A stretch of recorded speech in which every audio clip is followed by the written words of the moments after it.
Welcome back to another AP Pre-Calc video. I'm Mr. Hibble, and today we're looking at our notes for 2.14. This is all about solving logarithmic functions. It's looking at context and modeling for each of these functions.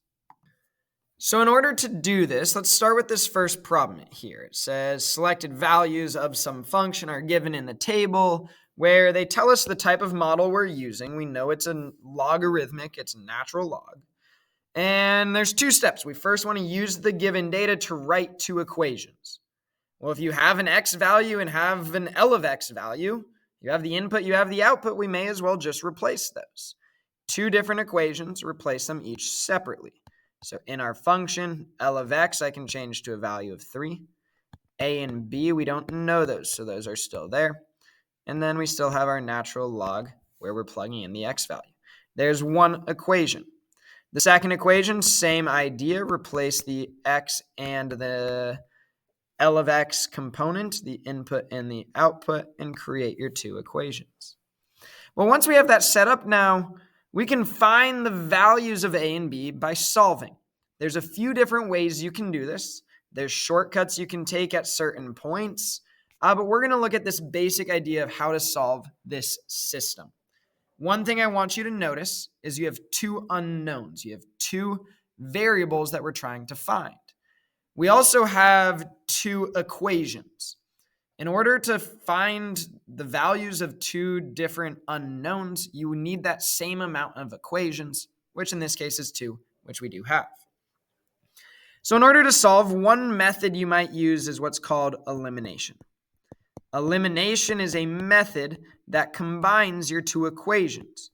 You can combine your two equations by adding them or subtracting them. In this case, what I notice is if I were to add or subtract, I have the same a top and bottom. I could make those a's eliminate. I could cancel them. I could do that by subtracting my entire equations. Well, the 3 minus 7 would give me -4. And now I have a and a combining, but again, we are subtracting those. So it's a minus a, which would cancel. It would go away. We also have b natural log of 2 minus b natural log of 5,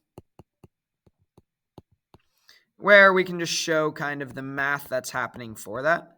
I can't combine those because the natural logs are different. The b does not cancel out because it'd have to multiply with those natural logs first. So that's as much as we could do. Okay, but I got rid of a. That means I can solve for b pretty simply. Well, one thing I noticed is there's a b in both of these. Well, if there's a b in both, it's shared in both those, so I could factor it out to make this natural log of 2 minus natural log of 5. Two different ways you can solve that then. This entire section here, natural log of 2 minus natural log of 5, that's just a number. So you could technically divide that entire thing over right now. The other way you might do that, just depending on what you prefer, is you could also rewrite on that step. Because you have natural logs, you could apply your log properties, where that is really just natural log of 2 over 5. Right? It was subtraction on the outside, so you could make it division on the inside. And if you divided that natural log over, these two values will be the exact same when you do your division. What we end up finding is we would end up getting a b value that is equal to 4.365. Once you have one of your values, you can always plug back in to find the other. You can do what's called back substitution. So now that I know b, I need to find a. When you use elimination, you can plug into either equation. 3 equals a plus our b value times natural log of 2. This entire component on the right side, a number times natural log of 2, that's also just a number. If you were to type that into your calculator, that would just be like a roughly 3.025. Subtract that value over, and you would get roughly -0.025. We have now found the a and the b value. That would mean that our function is now L of x equals negative 0.025 plus our b value times the natural log of x. So there is our final function for this problem, creating a logarithmic function given two coordinates. We can apply that same idea to when we see something more complicated, maybe an actual context problem, where if you read through it, it says that we're studying the population of fish in a lake where our model started in 2018. So in 2019, you're given the t value of 1, where you know the population. Realize that is a coordinate. You're given another time value and another population that is another coordinate. So what we need to do then is we need the number of large bass to be modeled by this function. So we're still using a natural log function where t is the time in years and L of t is the number of fish. Well, again, start the same way. It says write two equations. 430 equals a plus b times natural log of t. Create your other one. Oops, sorry, that t value, we know the time is 1. So at this point, 715 equals a plus b natural log of 5. You have your two equations. Solve using elimination. Personally, I like elimination the most because elimination is generally easier, I think, because you're making smaller equations. Another common method is substitution, but that makes longer things instead of eliminating to make them smaller. So again, we can subtract because the a's would go away. If you subtract 430 minus 715, that would end up giving you a value of negative 285.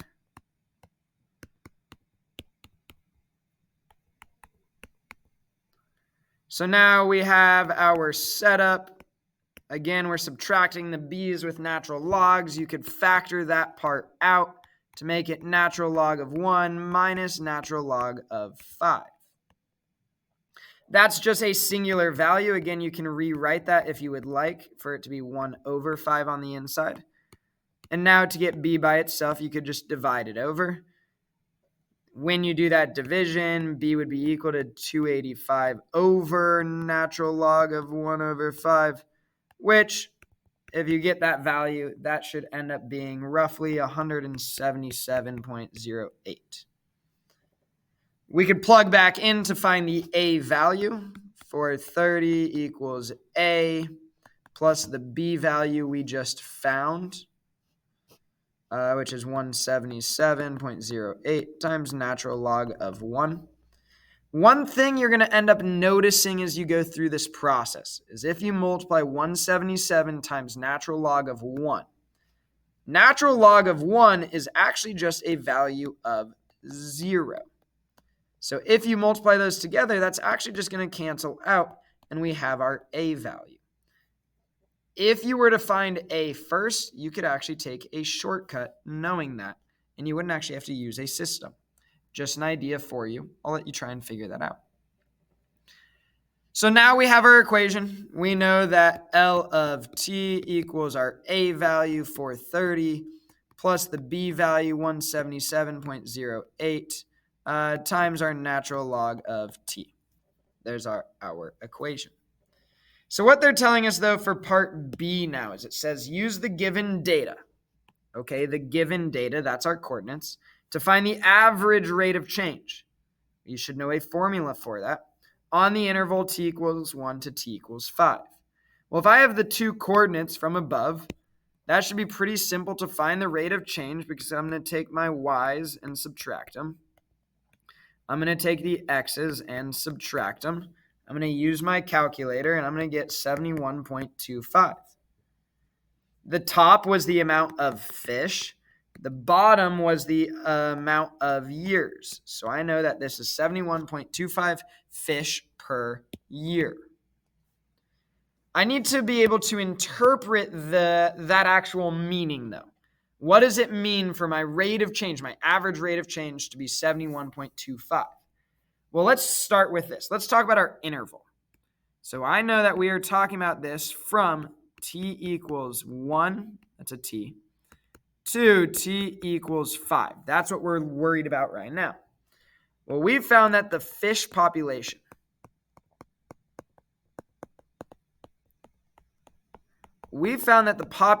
of fish was increasing.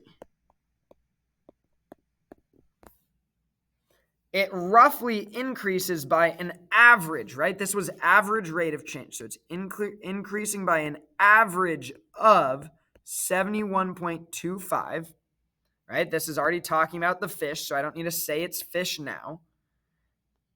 But the population of fish increases by an average of 71.25. But that was happening over multiple years. So that's how much it increases each year on average. That would be a very good statement to interpret what that slope actually means. Last one's a little tricky. There's multiple ways to do this one. It says consider the average rates of change from t equals 5 to t equals p, where p is greater than 5. For example, that might be finding the rate of change from t equals 5 to t equals 10. And what I want to know, is that average rate of change less than or greater than the rate of change we just found?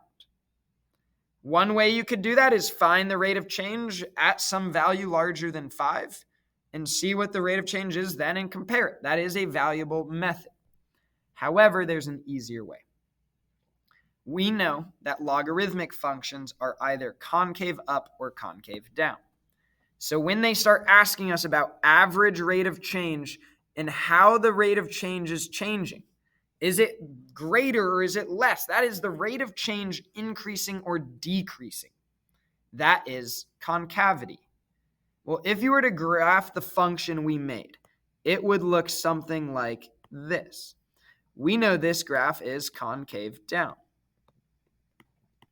So what that tells me then is I have a concave down function. Concave down functions, we know that the rate of change is decreasing automatically.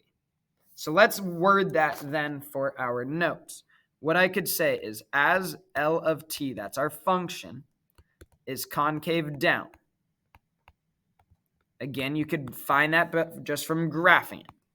What that means is the rate of change is always decreasing on this function. Okay, so the rate of change of our function is always decreasing. So what that tells me now is therefore the rate of change for t equals 5 to t equals p would be less.